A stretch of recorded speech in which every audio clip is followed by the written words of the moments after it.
Hey everybody, happy Sunday. It's Charles Morgan, editor of CoinWeek, and I'm here at the office doing some weekend numismatic work, preparing for the next week. It's been a busy week for me. If you aren't aware, I'm running for a seat on the ANA Board of Governors. If you're an ANA member, of course, I'd appreciate your support. You will be able to vote starting in June. Last week, we had a governor candidate and presidential candidate roundtable where the different candidates were able to present their platform and talk about their accomplishments, those who are incumbents. There are 7 seats for governor, 1 seat for president, 1 seat for vice president, and all of these are up for grabs. So go to the ANA website, money.org, and go to their elections section to learn more. You can read candidate profiles for several of the candidates on CoinWeek, and I believe there will be more coverage in the upcoming issue of the Numismatist. So what am I doing upstairs? Well, if you remember the last stream, I purchased $250 worth of nickels and pennies, cents to be specific, and we were going through them to see if we got our money's worth. Well, I'm back with part 2, and today we're going to look at the nickel bag, not to be confused with a more illicit version of that. But I also want to share a few things that I picked up in the course of the last month, things that I'm working on for long-term CoinWeek projects. One of those is a story I'm writing about the numismatic legacy of the Expo 70. This was a World's Fair that was held in Osaka, Japan, 1970. It was a big deal, and it bred tons of numismatic objects. And as I'm writing this article, of course, I don't anticipate I'll be able to pick up every single thing that was put out at that show, but there were several objects that I thought were neat, and I wanted to buy them so I could take some high-resolution photography for you. I'll tell you a little story about a few of these objects. So right here, if I can get it right side up, you see the Japan World Expo, little, I guess this is a little desktop object, a little display, and it has an image of the giant architectural mascot they installed there, right? This came to me from a very small village in Thailand, and I thought this would be a little neat object to do because it's semi-numismatic. I wouldn't exactly call that a medal, but it's a medal-like object. Also picked up, again, because I needed photography, this is a stamp book. Whoops, I lost a few there. These would have been stamps that were presented or stamped in this book at each of the pavilions at the show. If you're a collector of so-called dollars, you may be familiar with all the pavilion medals that were released for the World's Columbian Exposition 1892 and 1893. These expos tend to be architectural exhibits, technology exhibits, and so forth. So having images of the actual pavilions and all their avant-garde beauty, I thought would be essential for the article. So I picked that up. Also, for you fans of elongated material, I did pick up this. I don't really have the ability to give you a close-up shot moment, but this is an elongated, probably on a penny, 1 cent planchet for the Expo. I thought that was quite interesting. And I bought that. And then this thing is a beauty. Now, there were 2 very heavy metal frames that I've seen for the Expo. This is one of the 2. And I've actually unfasten the back of this object so that I could take a look at the reverse of these metals, and they're all pretty well fastened into this board. You can see I pulled them out. They're sort of in gilt and in this silvery finish. These are not gold and silver metals as far as I know, and would not expect them to be. And you see the reverses, which it's a shame they would have been put in this presentation like this, because unless you took them out, you never get to see the full design. And these designs are for the different international pavilions. There are the Canadian pavilion, the Burmese pavilion. There's a Apollo 11 lander. I assume that's from the United States. There's a effigy of Vladimir Lenin, obviously from Russia. There's a harp. That's probably from Ireland, a kangaroo. And so forth. So that's very interesting. Also, there's a Korean coat of arms there, and the chrysanthemum, which I believe would indicate that that's the Japanese. And then there's a dancer that's probably from the Isle of Java. So all of this is very interesting, and I'll do a little bit more research. The article's not ready yet.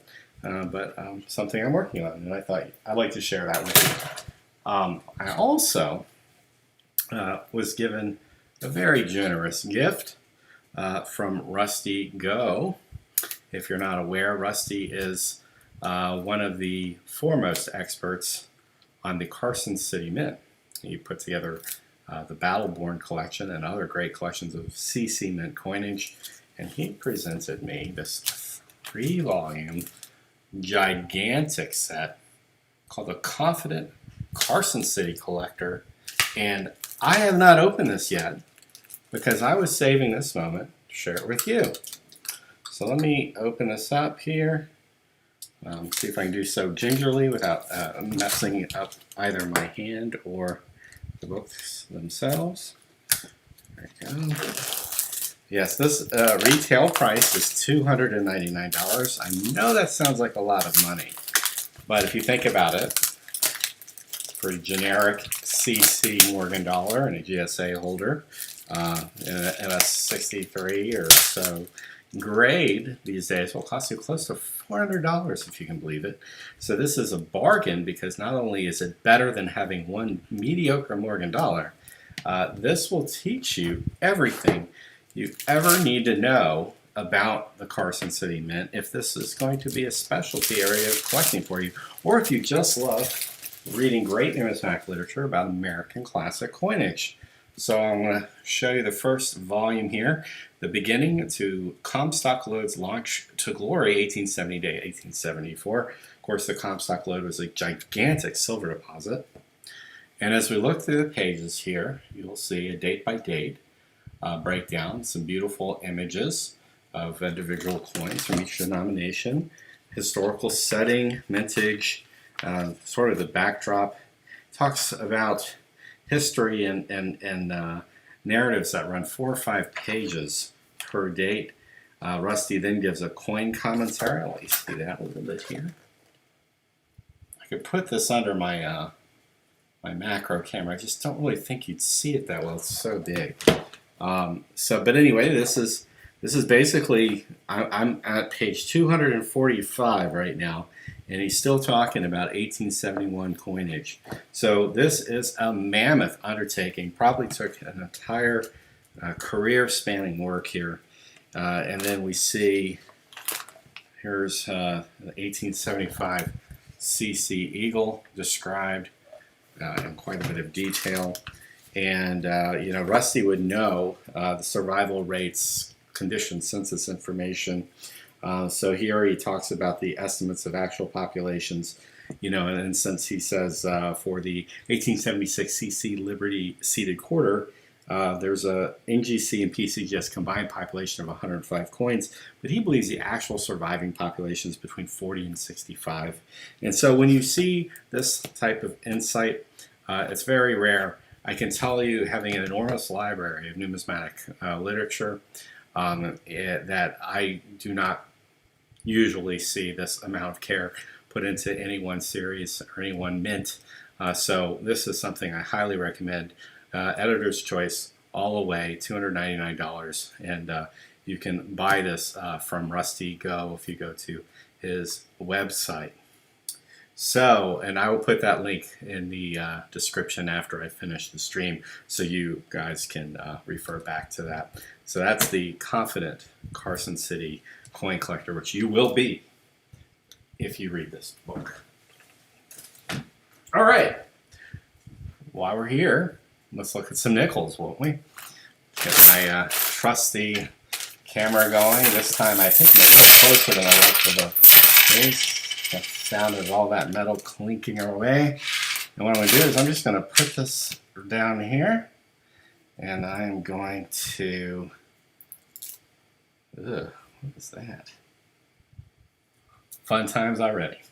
All right, so I'm just going to turn the camera on here, and we're going to flip over to this and see what we got going on here. So just give me a moment here.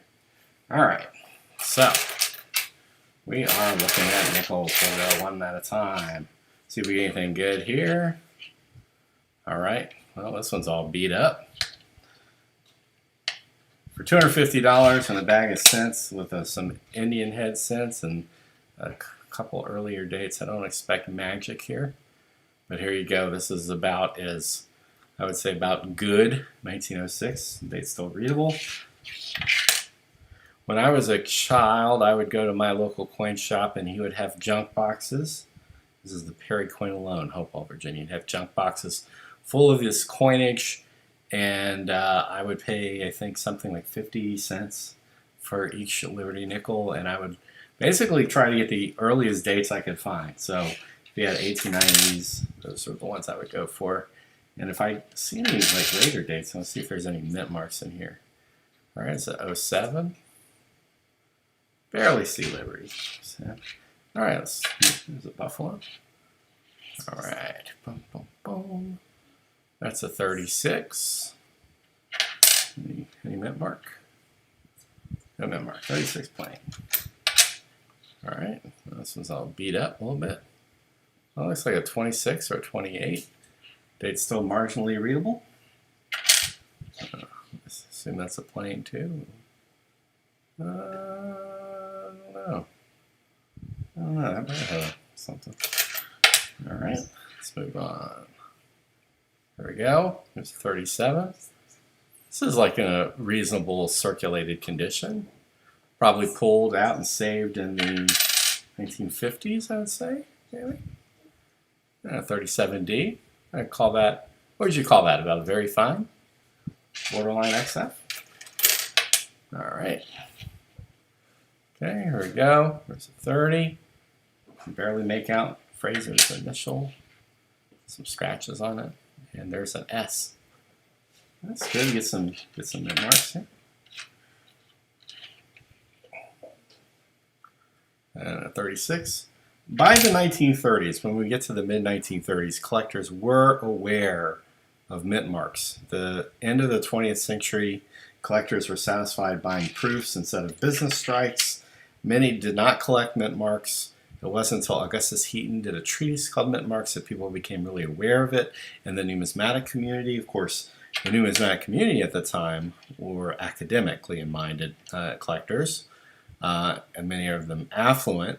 But it wasn't until the release of the 1909 SVDB cent and later the 1916 D Mercury dime, which are two scarce issues by comparative standards to the other coins released at the time, that we started to see mainstream public paying attention to mint marks. So by the time you get to the 30s, people were collecting coins by mint mark. Although it may not have been so easy to get them as it is today. If you live in Philadelphia, you probably didn't see too many S-mint coins. Dealers, of course, formed networks where they would trade coins, different mint marks to each other. Of course, you could buy these mint-marked coins from dealers in the numismatics, which was essentially the publication that connected East Coast to West Coast collectors and all the collectors in between. So we're seeing a lot of buffaloes right now. My favorite nickel design, bar none, the buffalo nickel. Also known as the Indian head nickel. I don't know which parlance you prefer. I think I like buffalo better. Here, we keep going. A lot of 30s. 36. Of course, there are two major types of the buffalo nickel series. 1913, the mound was raised, and the fields were less smooth, more sort of granular, and that was almost immediately changed to the second type, which also came out in 1913, which smoothed the fields and created an exurg on the reverse so that I guess the design would wear better. The Mint could not wait to get rid of the buffalo nickel, however. They wanted to move on. It wore down really quickly, and the dates became unreadable very quickly, and it's not what the Mint wanted. As you see here, I mean, here's the coins probably in fine, and you see the rim is totally giving way. Liberty's starting to fade out, and the date only has a few legible numerals. I haven't seen anything really stand out yet. I think I like this haul better than the cents, to be frank. Even with the preponderance of these 1930s issues. This one's got a little bit of corrosion. It looks like an S-mint now. Pretty cool. Oh, I spy something. You haven't seen it yet, but you'll like what I have coming up. Okay, here's a 35. I like it when the nickels have this sort of this striation.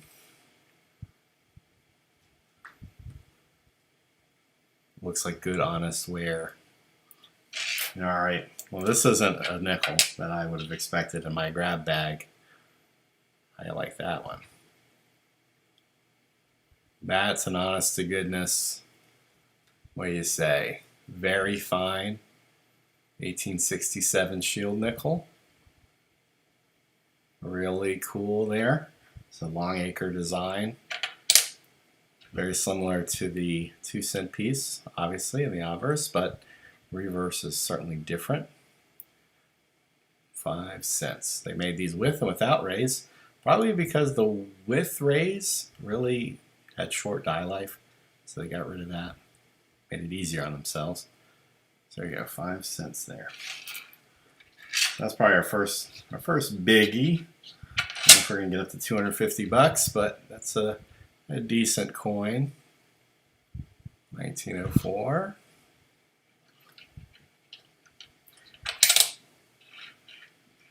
Of course, this bag was sent to me by my friend Rob Oberth.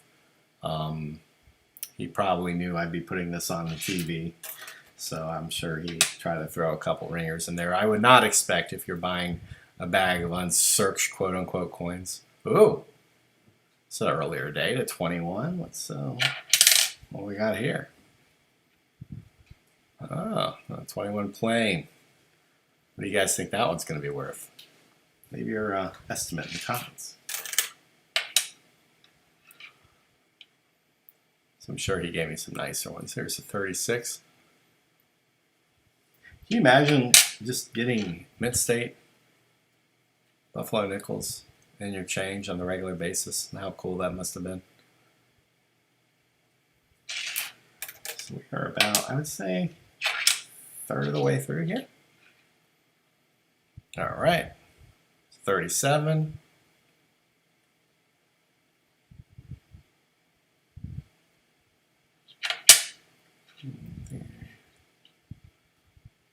And no mint mark there. Oh, see, this one's like a washer. It's so flat. So 03 and 07. Liberty nickel is one of those weird coins that they look good enough when they are in mint state or AU. But man, when they wear down, it's like a washer. 08. 07. I haven't seen any 19th century ones yet either. All right, 36.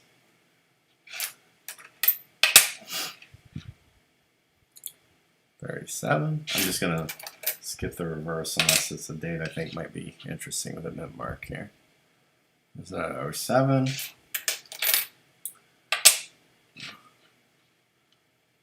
Yeah, it's just the feel of these things. I mean, this one's a little grimy, but yeah, the Buffalo nickels have this great tactile.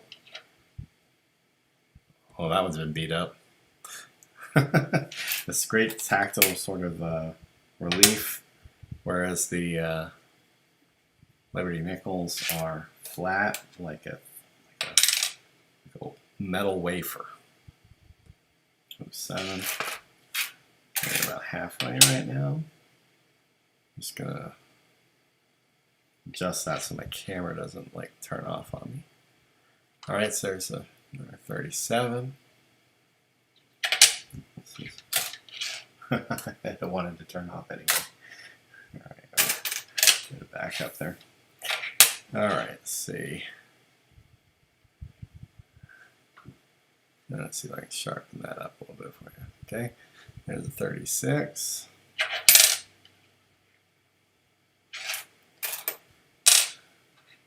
So for next week, for Coin Week, what are we doing? Well, we're going to have a podcast with Mike Markowitz. He talks about classical numismatics and sort of how how numismatists became numismatists from the ancient coin collecting area to the present.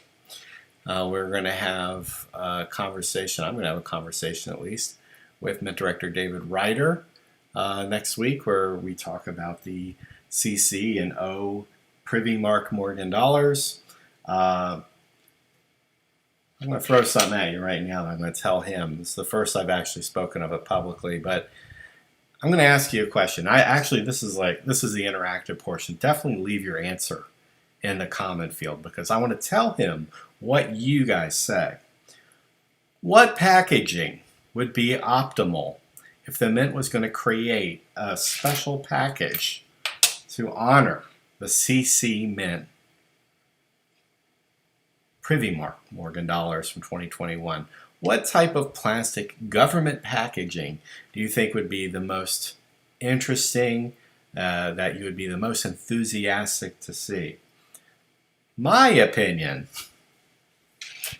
is that they should have made a GSA style package to put these in, because that would be super cool. It would show a real understanding of what we're paying tribute to with these things. And I think collectors would have gone bananas about it. Having 2 more unofficial GSA coins in those holders. Do you agree with me? Like I said, I want to hear your comments. Put it in that comment field. I'll let Mint Director David Ryder know whether you agree with me or not, or if you even have a better idea than what I have. If there's any other concerns you have about those coins, also let me know, because I'll bring them up. It's going to be a small gathering of stakeholders, probably wholesalers, journalists, and he's talking about these pretty much at the 11th hour and 48th minute before they're released. I really do think that the real benefit to the Mint would be to talk with us during the development process, because if they didn't come up with that GSA idea, they're not going to be able to do it in the next couple weeks. So to me, it's a missed opportunity.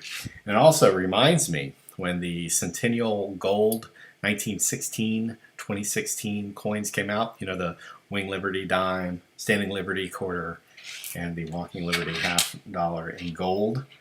I remember asking one of the Mint senior officials about the dime in particular.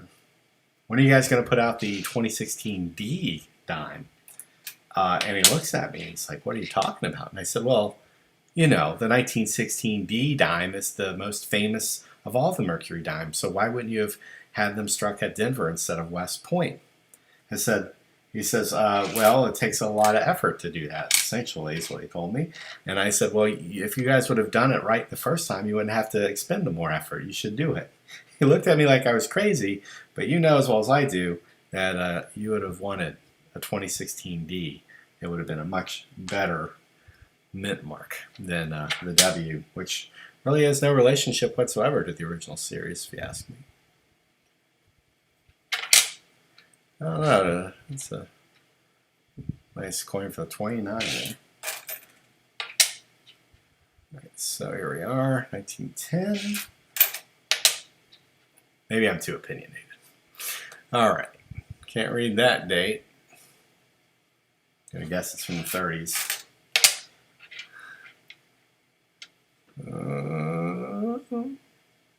Little Gallimaufry toning there for you. I can't make out the date there without a loop. So I'm going to grab a loop real quick to tell you what the date is on this one. 29. Was the nickel of 29. Okay, there's a 35.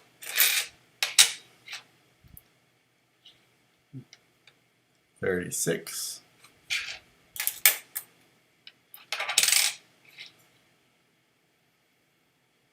Oh, this is a tricky one. I don't think that's a 38. Oh, that's a nice one. Expect to see him. It's a 1918. 1918. 1918D. I'm gonna put that one aside. That's a nice little find there. Can't read this one. Is this another early date slipping through? No, I'd have to dip this thing in acid to figure out what that is. All right. Got here 5, 26, plain, 10. No 12s yet, huh? 12 Bs. So 36, or in the very fine range.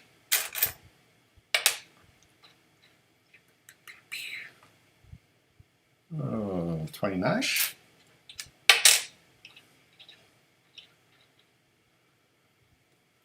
36.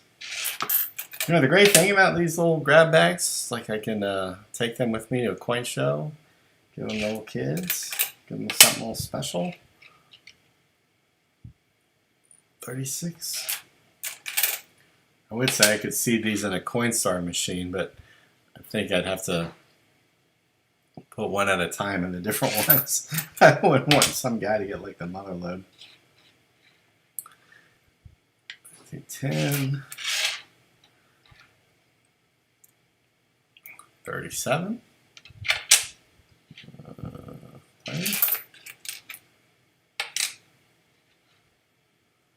7.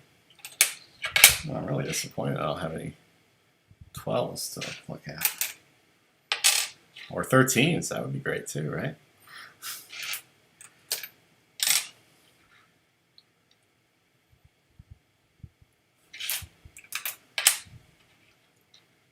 And 6. Almost, I think we got about 20 left. 26 there. Well, that's one of the better ones. Nasty ding though. 37 there. Can't read that date. Can't read that date either. 15. 03.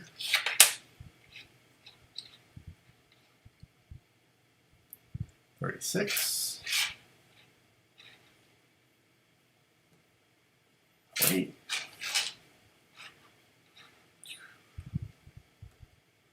09.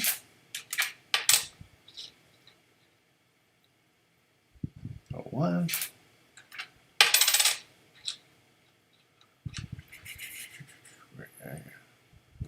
07. At least this one you can see the denticles. These are like flat. 07. I mean,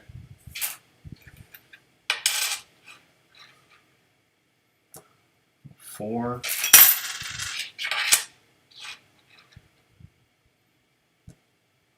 08. Oh, okay. Well, that's nice. Well, at least it has Liberty on it, and it's a 12. What we got? What we got here? What? Wait a minute. I'm just joking. Maybe this is a good. No, folks. Honest to goodness. 12D. The D is kind of flattened a little bit. But there you go. 12D. That's the best. I don't know. What do you think? Shield nickel or this? What do you think's the best coin in this haul? Yeah. Put them side by side. There we go. Which one do you like more? 12D or the 67? A lot lost the camera again. 12D or 67. I think from a conditional perspective, I think I like the 12D. I think that's nice. That's probably an honest XF, maybe. VF to XF. As opposed to the 67. They're good. They're both good finds, so. Neat. All right. We got about 10 left, folks. 26.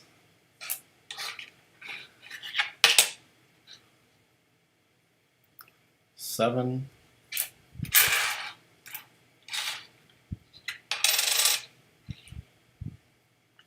29. 6.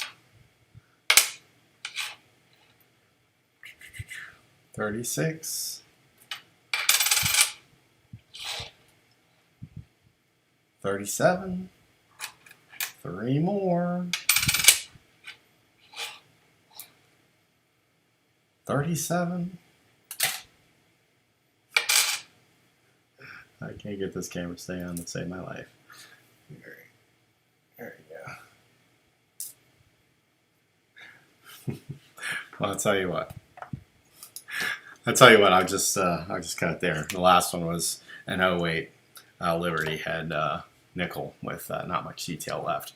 Well, anyway, there's my $250. So if you saw the two videos and I put them together, you'll see a variety of coins. A lot of 36, 37 Buffalo nickels, a lot of 44 Indian or wheat cents, a couple really kind of nasty looking 43s, and a handful of interesting coins from the Indian head cent. I think there was an early Lincoln cent in there that was okay, but nothing spectacular, as you would expect when you're buying a grab bag. Most numismatists who are sophisticated enough to sell on bags of coins are able to sort them, are able to have someone look through them to make sure there are no rare issues going out at a low price point. And you should know that. There's no Santa Clauses in numismatics. Now, there are often opportunities that arrive. They're very unusual when maybe an established dealer or museum or some sort of entity or somebody who's hoarded things from many years ago may have an accumulation, and it's worth looking through those. The most recent case I can give is when the A&S was selling an unsearched bag of wheat cents from 2x2s that it had pulled out individually and just threw them in there. And they told very clearly in the description that there are many early dates included. So in that situation, it's not like an unsearched roll. It's searched. It's just they're selling it in bulk to get rid of it. And you could find things that are better than average. But your typical, here's a shotgun roll. It's really old, but it's not really old looking shotgun roll. And there's an Indian cent on one side, and then there's a 1909 on the other side. Those things are all made up. They're manufactured to make you excited. Reality is there's a ton of junk in the middle. But I did want to look through this, not really to find anything great or rare, but just sort of relive those moments when I was a youngster going through coin dealer junk boxes. I don't get that opportunity very often. So anyway, guys, it's time for me to head off. You take it easy. Have a good one. Bye-bye.